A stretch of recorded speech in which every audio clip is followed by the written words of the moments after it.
தமிழ்நாட்டில் அந்த கூட்டணி ஆட்சிங்கிற கான்செப்ட் ஃபெயிலியர். ராகுல் காந்தியை அந்த அளவுக்கு இவர்கள் மூளை செலவு கோஷ்டி பூசல்ங்கிறது தொடர்ந்து இருந்துகிட்டே இருக்கு. அப்ப காங்கிரஸ்க்குள்ள 2 காங்கிரஸ் இருக்கா? கட்சிக்காரன் எத்தனை நேரம் சும்மா இருப்பான்? காங்கிரஸ் கட்சி தான் ஆரம்பிக்குது. நாடாளுமன்றத்தில் உங்களுக்கு ஒரு பிரச்சனை வருது, அதுக்கு திமுக எப்படி ரியாக்ட் பண்ணுதுன்னு பார்க்கணும். ஊடக அறத்தை கடைபிடித்து வரும் நியூஸ் போக்கஸ் தமிழ் சேனலை சப்ஸ்கிரைப் பண்ணி ஆதரவு தாருங்கள்.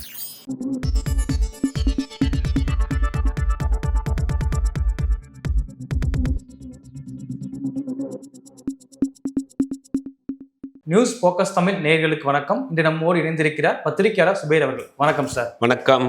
2026 சட்டமன்ற தேர்தலுக்கான பணிகளை எல்லா கட்சியும் தொடங்கி விறுவிறுப்பாக எடுத்துட்டு போயிட்டு இருக்க சூழல்ல இன்னமும் திமுக காங்கிரஸ் கூட்டணிக்குள்ள அந்த சலசலப்பு நாளுக்கு நாள் அதிகமாயிட்டே இருக்கு சார். இது எப்படி பாக்குறீங்க? இல்ல, முதல்ல காங்கிரஸும் கதரும் எப்படி பிரிக்க முடியாதோ, காங்கிரஸுக்கும் கோஷ்டி சண்டையும் பிரிக்க முடியாது.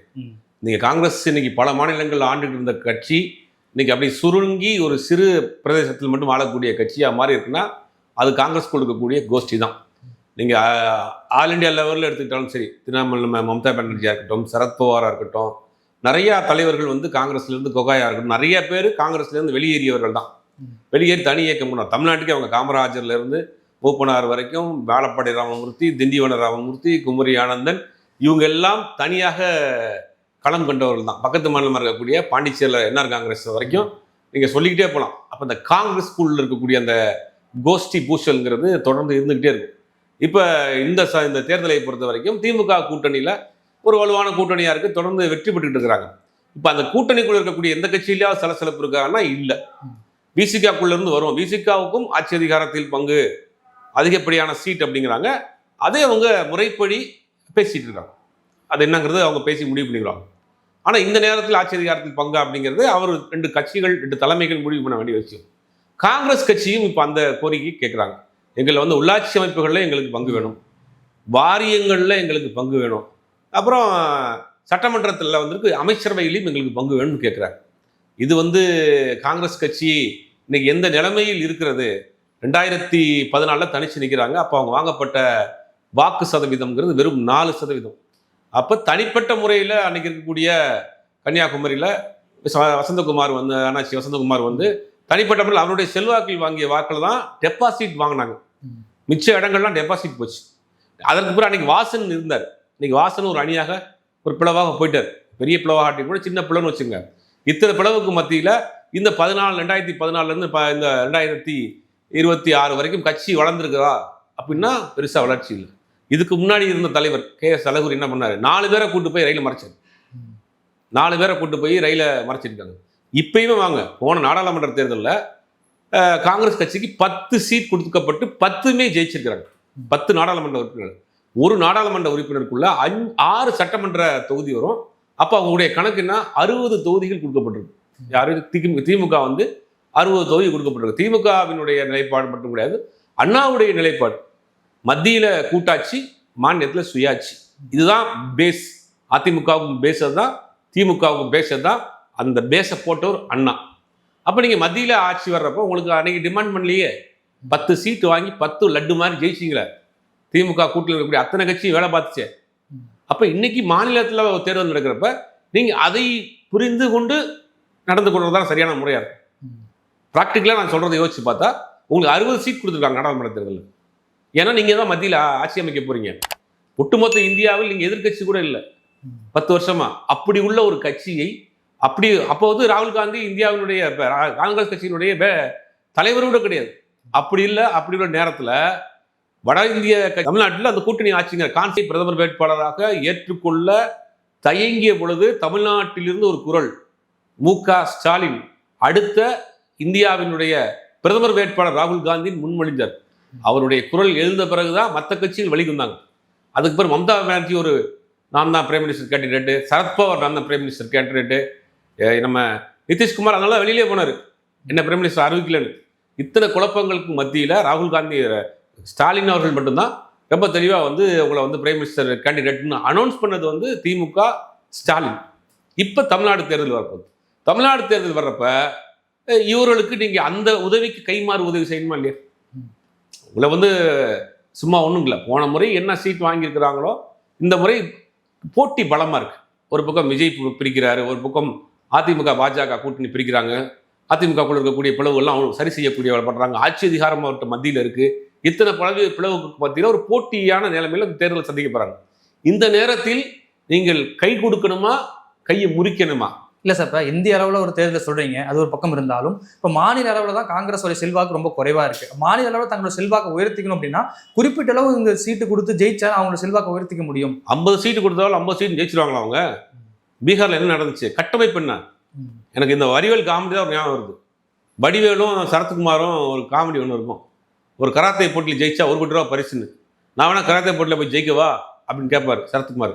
அதுக்கு வடிவேல் சொல்வாரு, ராகவா நீ parotta master Raghava, karate master இல்லை அப்படிங்கிற மாதிரி அந்த தனியாக களம் காணக்கூடிய அளவுக்கு கட்டமைப்புகளை முதல்ல நீங்கள் ஸ்ட்ராங் பண்ணுங்க.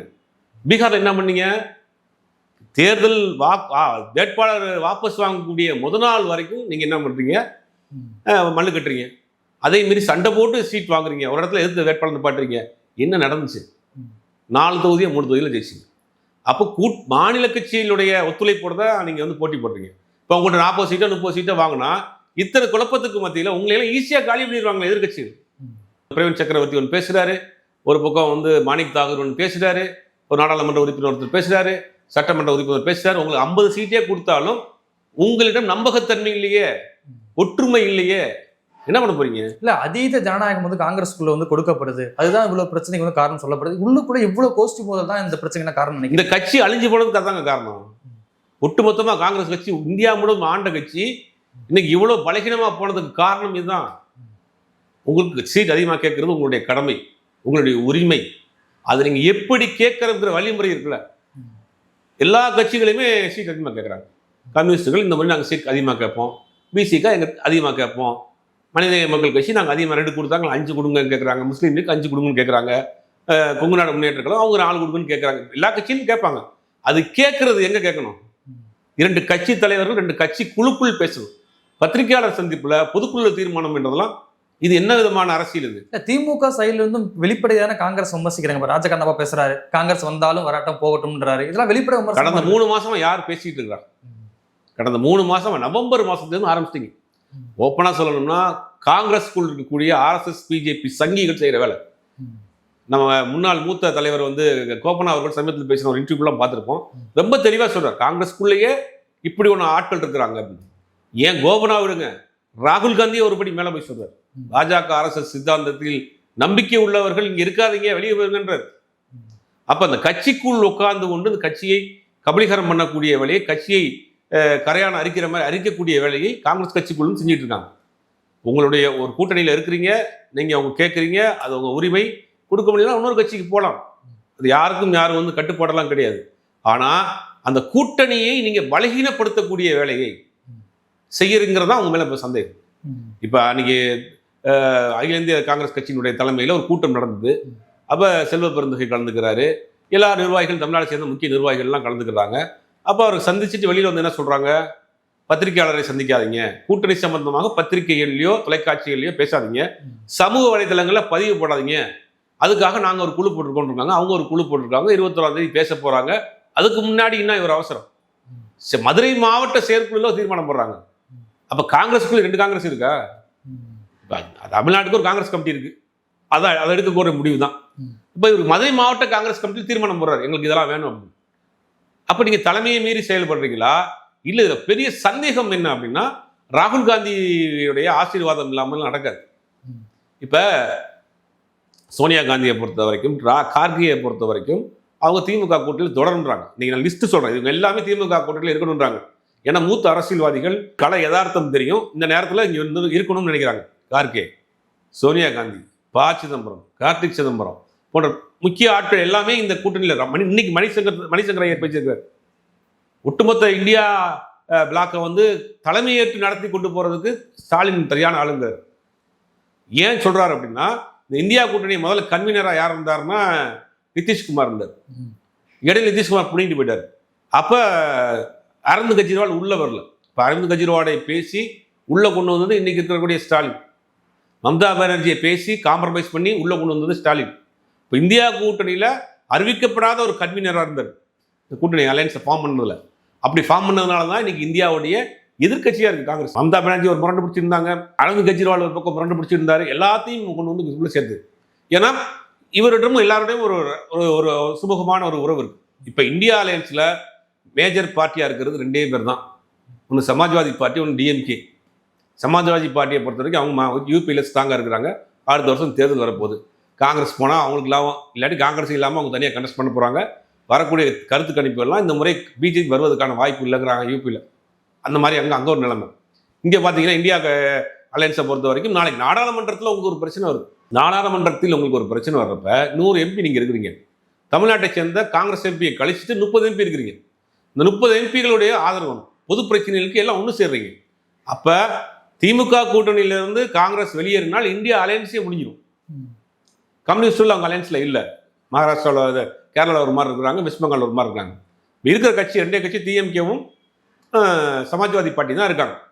இப்போ டிஎம்கே வெளியில் போச்சுன்னா இந்தியா கூட்டணியே போயிடும். அப்புறம் எப்படி உங்களுக்கு 29 நீங்கள் பிரதமர் கனவு எப்படி ஒரு நிறைவேறும்? திருப்பி இந்த கூட்டணி எப்படி ஃபார்ம் பண்ணுவீங்க? சார் நீங்கள் பேசும்போது குறிப்பிட்டீங்க, இப்போ இது தலைவர் பேச கிடையாது, செல்வ பிறந்தகை எங்கேயுமே கூட்டணி ஆட்சியை பற்றியோ ஆட்சியில் அதிகார பங்கு பேச கிடையாது. ஆனால் 2ஆம் கட்ட தலைமை வந்து தொடர்ச்சி வலியுறுத்துறாங்க. ஏன்னா மேலிடம் காங்கிரஸோடைய டெல்லி மேலிடம் வந்து இதை பற்றி வாயை திறக்காம இருக்காங்க, மௌனம் சாதிக்கிறதுக்கு காரணம் என்ன சார்? இல்லை, அதுக்குள்ளே 2 பிளவா போதே. சோனியா காந்தியும் கார்கேவும் அவங்க ஒரு நிலைப்பாட்டில் இருக்கிறாங்க, திமுக கூட்டணியில் தொடரணும் நிலைப்பாட்டில் இருக்காங்க. ராகுல் காந்தியை அந்த அளவுக்கு இவர்கள் மூளை செலவை செய்து வைத்திருக்கிறார்கள். குறிப்பாக கேசி வேணுகோபால் அவர் தான் இதுக்கு பின்னாடி இருந்து செயல்படுறதாக ஒரு தகவல் சொல்றாங்க. கேசி வேணுகோபாலுக்கு என்ன இதுன்னா, அவர் தேசிய அரசியல் பண்ணிட்டு இருக்காரு, அவர் கேரளாவில் முதலமைச்சராக பாசப்படுறாரு. அப்போ அவர் என்ன பண்றாரு அப்படின்னா, விஜயினுடைய சப்போர்ட் வந்ததுன்னா நமக்கு அங்கே வந்து ஒரு கூடுதலான பலம் கிடைக்கும்னு ஒரு தப்பு கணக்கு போடுறாரு. கேரளாவில் நடிகரை பார்த்து ஓட்டு போட மாட்டாங்க. ஏற்கனவே சொல்லியிருக்கோம், நம்ம பிரேம்நசீர் ஒரு மிகப்பெரிய நடிகர், 500 படங்கள் நடித்த பிரேம்நசீர் ஒரு நகராட்சி தேர்தலில் தோற்கடிக்கப்பட்டார் கேரளாவில். நடிகர்களை பார்த்து அங்கே வாக்களிக்க மாட்டாங்க. அப்படி ஒரு தப்பான கணக்கு போறார் கேசி வேணுகோபால். அவங்க ஒரு பெரிய ஃபேன் பேஸ் இருக்கு. ஆனால் அதை விட திமுகவுக்கு அவங்க நல்ல ஒரு செல்வாக்கு இருக்குங்கிறத மறந்துடக்கூடாது. ஏன்னா 2 மாநிலத்துக்கான சுமூகமான ஒரு உறவை மெயின்டைன் பண்றாரு. டிஎம்கே அங்கே போறாரு, மலையாளத்தில் பேசுறாரு, உடனே இந்த மாதிரியான மாநில ரீதியான மோதல் போக்குகளை சீக்கிரம் சால்ட் அவுட் பண்றாரு. அப்போ அதெல்லாம் அங்கே அந்த கேரளாவில் இருக்கக்கூடிய திமுக மேல ஒரு சின்ன ஒரு அனுதாபம் இருக்கு, ஒரு சாஃப்ட் கார்னர் இருக்கு. அது கூட உங்களுக்கு பயணப்படலாம். குறிப்பிட்டு நீங்க சொல்லணும்னா பாலக்காடு, இந்த பீர்மேடு, இந்த இடுக்கி, இந்த பகுதிகளில் இருக்கக்கூடிய தமிழ்நாட்டை ஒட்டி உள்ள பகுதிகளில் இருக்கக்கூடிய சில பகுதிகளுக்கு உங்களுக்கு திமுக உள்ள இருந்தா பயனா இருக்கும். விஜயை நம்பி விஜய் பேரசராம் பிரச்சாரம் பண்ணாருன்னா அவங்க ஓட்டு போட்டுருவாங்க அப்படின்றதுலாம் எந்த விதத்தில் கால்குலேஷன். மூத்த அரசியல்வாதியாக இருக்கிறாங்க, அவங்க வந்து ஏன் தப்பான கணக்கு போடுறாங்கன்னு தெரியல. ஒருவேளை காங்கிரஸ் கட்சியை ஒட்டுமொத்தமாக முடிச்சு வரதுக்கு வழி பார்க்குறாங்கன்னு இன்னைக்கு மீண்டும் சொல்றேன். ஒரு முக்கியமான தகவலை சொல்றேன், எக்ஸ்க்ளூசிவான தகவலை சொல்றேன். கண்டிப்பாக தாவேகா காங்கிரஸ் கூட்டணி ஏற்படவே ஏற்படாது. இவங்களுடைய திட்டம் என்னன்னா, திமுக கூட்டணியிலிருந்து காங்கிரஸை கலட்டி கொண்டு வந்து அந்த பக்கம் போகாம இந்த பக்கம் போகாம தனித்து விடப்பட வேண்டும் காங்கிரஸை, அப்படிங்கிறத அவங்க நோக்கம். ஓகே சார், குறிப்பா மாணிக்கம் தாக்கூர் என்ன சொல்றாரு அப்படின்னா, அந்த கூட்டணிக்குள்ள வந்து உரிய மரியாதை வந்து கிடைக்கிறது கிடையாது. குறிப்பா சொல்லணும் அப்படின்னா, தளபதி வந்து பேசுறாரு. என்ன பேசுறாரு அப்படின்னா, பூத் கமிட்டியில கூட ஆட்கள் போற அளவு வந்து காங்கிரஸ் நிர்வாகி கிடையாதுன்னு சொல்லி தளபதி பேசுறாரு. இதை ஒட்டி கூட கோரிக்கை வைக்கப்படுது ஸ்டாலின் அவர்கள்ட்ட. ஆனா ஸ்டாலின் அதுக்கு அடுத்து இதுக்கான எந்த ஒரு பதிலுமே கொடுக்கல, அவர் நடவடிக்கை எடுக்கப்படாம இருக்குல்ல. நீங்க கடந்த 3 மாசமா திருச்சி வேலுச்சாமி தனிப்பட்ட தாக்கல் நடத்திட்டு இருக்காரு காங்கிரஸ் சொல்லிட்டு. மாணிக் தாக்கூர் தொடர்ந்து பேசிட்டு இருக்காரு. பிரவீன் சக்கரவர்த்தி கொடுத்த 500 ரூபா அந்த வந்து அரசியல் ரீதியாக எடுபடாதுங்கிறாரு. இப்படி கடுமையான விமர்சனங்கள் வைத்ததுக்கு பிறகு கட்சிக்காரர் எத்தனை நாள் சும்மா இருப்பான்? எதிர் விமர்சனம் வைக்கதான். இதை ஆரம்பிச்சது யாரு? காங்கிரஸ் கட்சி தான் ஆரம்பிக்குது. முதல்ல மாணிக் தாக்கூர் ஆரம்பிக்கிறாரு, திருச்சி வேலுச்சாமி ஆரம்பிக்கிறாரு, பிரவீன் சக்கரவர்த்தி ஆரம்பிக்கிறாரு. இவங்க ஆரம்பிச்சதுக்கு பிறகுதான் எதிர்கருத்து பண்ணத்தானே செய்வாங்க.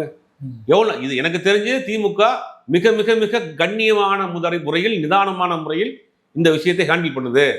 பழைய திமுகவை இறங்கி வேற மாதிரி செஞ்சிருப்பாங்க. மிக கண்ணியமான முறையில் கூட்டணி உழைந்து விடக்கூடாது. நம்ம டிராவல் பண்றோம். ராகுல் மேல் ஒரு மரியாதை இருக்கு, சோனியா காந்தி அம்மையார் மேல ஒரு மரியாதை இருக்கு. அந்த உறவை மெயின்டைன் பண்ணோம். அது வந்து அரசியல் தாண்டிய ஒரு உறவை நம்ம கரெக்டாக ஃபாலோ பண்றோம் கடந்த 11 வருஷமா.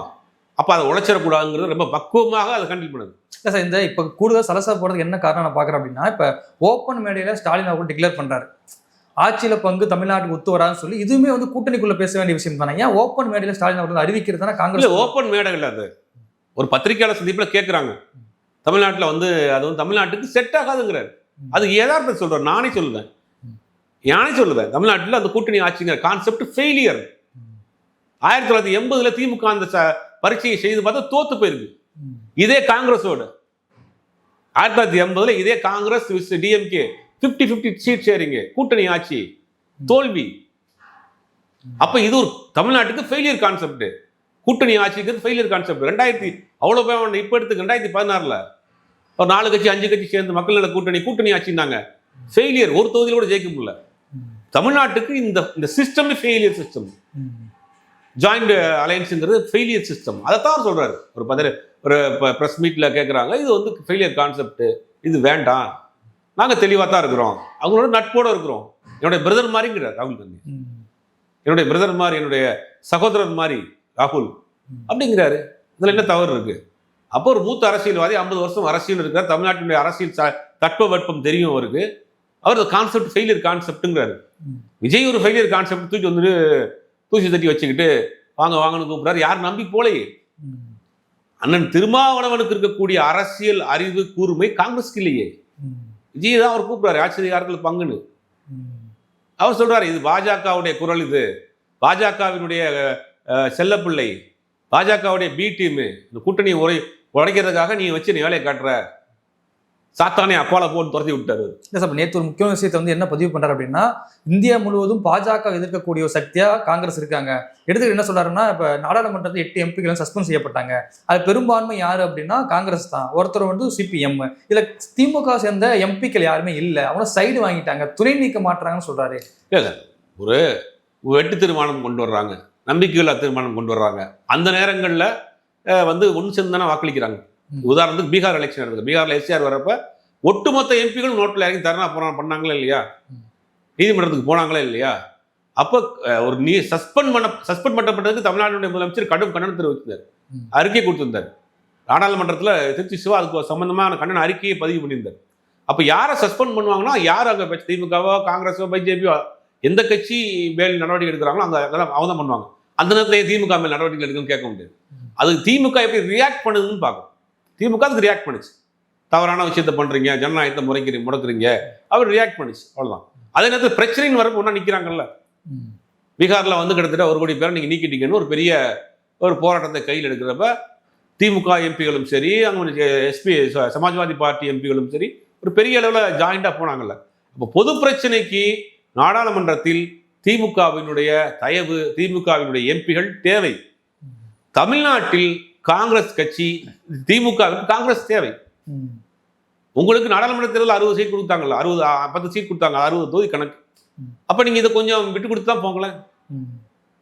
விட்டு கொடுத்து போக வேண்டாம், உங்க உரிமையை வாங்கிக்கங்களேன்ற. போன முறை 25 கொடுத்துருக்காங்களா, அதுல 1 2 முன்ன பின்ன பேசி முடிச்சுக்கங்களேன். ஏன் இவ்வளவு பஞ்சாயத்து? உங்களுடைய நோக்கம் என்ன? இது என்னன்னா, ராகுல் காந்தி ஒரு மாதிரி அவரை வந்து பிரெயின் வாஷ் பண்ணி அவரை கொண்டு வந்து நடு ரோட்டில் நிப்பாட்ட போறாங்க. விஜய் கூட ஏன் காங்கிரஸ் சேராதுங்கிறதுக்கு நான் சொல்றேன் காரணம். விஜய் இன்னைக்கு பாஜகவினுடைய பிடியில் இருக்கிறாரு, சிபிஐனுடைய பிடியில் இருக்கிறாரு. நாளைக்கு ஒரு வேலை அப்படி அந்த பக்கம் போற மாதிரி இருந்துச்சுன்னா விஜய் கண்டிப்பாக பீகார்ல தான் இருப்பார். குறிப்பா வந்து ஜனநாயகன் படம் ரிலீஸ் ஆகிறதுக்கு முக்கிய ட்ரம்ப் கார்டே அதுதான். ஆனா அந்த தரப்புல எந்த சிக்னலும் வரல, இவங்க தான் அவங்க பேசிட்டு இருக்காங்க. அப்ப என்னன்னா, கடைசி நேரத்தில் விஜய்கிட்ட போனா வேண்டாம், நாங்கள் தனிச்ச கணக்கு காண போறோம், 240 எனக்கு கொடுக்கப்பட்ட வேலை ஓட்ட பிரிக்கிறதா, நான் வலுவான ஸ்ட்ராங் ஃபோர்ஸ் கிடையாது, நான் ஸ்பாய்லர் ஃபோர்ஸ் தான் அப்படின்னு அவர் தனியாக நின்று ஓட்ட பிரிக்கத்தான் போறாரு. அப்போ என்ன பண்ணுவாங்க, திமுகவுடன் முரண்பட்டு வெளியில் போய் டிவிகே கூட போகாமல் திமுக கூட போகாமல் நாங்கள் தனிச்சு நிற்கிற நடுவோட்டில் நிற்க போகிறாங்க.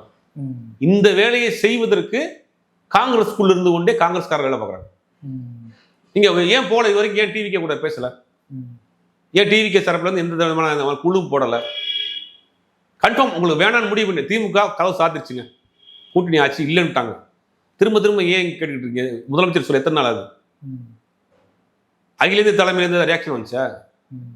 இன்னைக்கு சொல்லி அவர் பேசி 1 வாரம் ஆச்சு, ஆட்சியில் பங்கு கிடையாதுன்றார் முதலமைச்சர். உடனே நாங்கள் டிவிகே கூட போகிறோம், நாளைக்கு 4 பேர் ஒரு டீமை போடுறோம், டிவிகே கூட பேச்சு. இதை வந்து செல்வ பெருந்தகை மறுக்கலையே. அவரும் என்ன சொல்றாரு, மேலிடத்திலிருந்து பேசுவாங்கன்னு சொல்றாரு தவிர அந்த கருத்தை விமர்சிச்சு செல்வ பெருந்தகை கூட பேசாம தான் இருக்காரு. அகில இந்திய தலைமை திமுகவோட நாங்க பேசிக்கிட்டு இருக்கிறோங்கிறாரு அவரு. மாணிக் தாகூர் யாருன்னு கேட்கிறாரு. மாணிக் தாகூர் தன்னிச்சையா செயல்படுறாரு. அப்ப இவருக்கு தனிப்பட்ட ஒரு பிரச்சனைங்க இது. ஓப்பனா சொல்லணும்னா, மாணிக் தாகூருக்கு தமிழ்நாடு காங்கிரஸ் கட்சி தலைவராகும் அதுக்கு செல்வ பெருந்தைக்கு திமுக சப்போர்ட் பண்றாங்கன்னு சொல்றாரு. அப்ப செல்வ பெருந்தை தான் நமக்கு பெரிய இடைஞ்சலா இருக்காருங்க. செல்வ பெருந்தை மேல ஏகப்பட்ட குற்றச்சாட்டுகளை வச்சு பார்த்தாரு, ஒன்றும் எடுபடலை. அப்ப என்ன பண்றாருன்னா இந்த கட்சியவே ஒரு குழப்பத்தை உண்டு பண்ணக்கூடிய அவர் தான் சொல்றாரு, நான் அடுத்த முறை தேர்தல் நிற்க மாட்டேன். அடுத்த முறை தேர்தல் நிற்க மாட்டேன்னா கவர்னராக போறாரா தெரியல. பாஜக சேர்ந்து கொடுத்து அசைன்மெண்ட் முடிச்சுட்டு வேற அங்கே போய் சேர்ந்தாருன்னா கவர்னர் பதவி கொடுப்பாங்க. அந்த வேலையை செய்ய போறாராங்கிறது தெரியல. இறுதியா எனக்கு என்ன கேள்வி அப்படின்னா, இவங்க குறிப்பா ஒரு தொகுதியை வந்து மையமிட்டு கேட்கறாங்க. மதுரையோட வடக்கு தொகுதியை வந்து எப்படியாச்சும் கேட்டு பெறுவோம் அப்படின்னு சொல்றாங்க. ஆனா மதுரை வடக்கு தொகுதியில் யார் இருக்கா அப்படின்னா திமுகவுடைய தளபதி அவர்கள் தான் வந்து அங்க எம்எல்ஏவா இருக்கா. நேரடியா வந்து அந்த இடத்த எனக்கு கொடுங்கன்னு சொல்லி ஒரு நேரடியான போக்கு, மோதல் போக்குல வந்து கையாளுறது இல்லையா? இந்த போக்கு அப்படி பாருங்க. 2 பேரும் ஒரே பகுதியை சேர்ந்தவங்க. அப்ப அவங்களுக்குள்ள நடக்கக்கூடிய ஒரு போட்டி, அந்த போட்டியை நான் இவரை ஜெயிக்க விட மாட்டேன். ரெண்டாவது அவர் மாமனாரும் ஒரு காங்கிரஸ்கார், அவர் ஏற்கனவே நின்னாரு, தோத்து போனார். அவருக்கு அந்த தொகுதியை வாங்கி கொடுக்கணும்னு நினைக்கிறார், வேற ஒன்றும் கிடையாது. அவர் மாமனாருக்கோ மச்சிரனுக்கோ அந்த தொகுதியை வாங்கி கொடுக்கணும். காங்கிரஸ் கட்சியில் இருக்க எல்லாமே தான் பண்ணுவாங்க. திடீர்னு பார்த்தா தேர்தல் நேரத்துலாம் கிளம்பி வருவாங்க. திரும்ப இன்னைக்கு எழுதி வச்சுங்க, எந்த கட்சி வேணாலும் இது காங்கிரஸ் கூட்டணிக்கு போட்டோம், டிவிகாவோடையோ திமுகவோடையோ தனிச்சோ எப்படியோ போட்டோம். இந்த சீட் கிடைச்ச பிறகு ஒரு பஞ்சாயத்து வரும் பாருங்க. சீட் சத்தியமூர்த்தி போனா சேர் பறக்கும்.